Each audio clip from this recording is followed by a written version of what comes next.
Il y a un enfant sur deux qui ne peut pas être soigné par manque de personnel formé et par manque de place. Bonjour les grands-parents.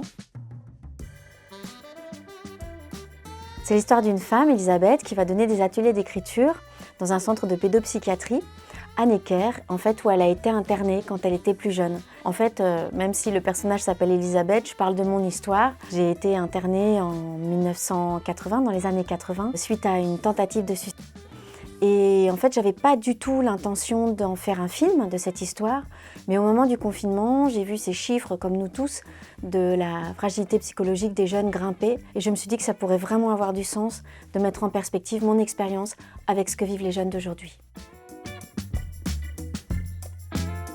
Quand je suis sortie de l'hôpital, quand j'avais 14 ans et que j'ai dû aller à l'école, je ne savais pas comment en parler. Et j'ai eu honte pendant très longtemps. J'ai voulu faire ce film pour que les enfants, avec leurs grands-parents, puissent aller au cinéma voir ce film pour permettre ce dialogue. Ce film, je l'ai voulu très doux, il n'y a pas d'image choc. Tous les enfants ont dans leur cercle d'amis des camarades qui se sentent pas bien, voire plus grave, qui ont des moments dépressifs, ont des pensées noires.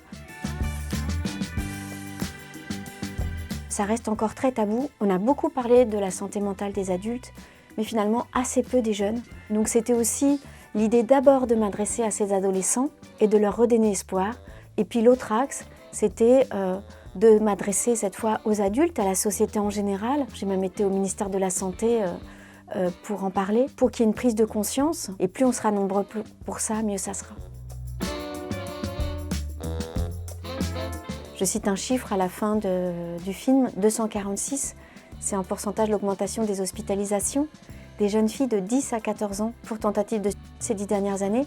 Et ça a encore augmenté de 22% en 2024. Donc c'est vraiment fondamental et c'est pour ça que moi ce film, oui, j'y ai mis tout mon cœur et c'est pas facile d'en parler. Mais au-delà du film, vous l'aurez compris, c'est pas un ego trip. Ce que je voulais, c'est mettre en lumière tous ces jeunes d'aujourd'hui.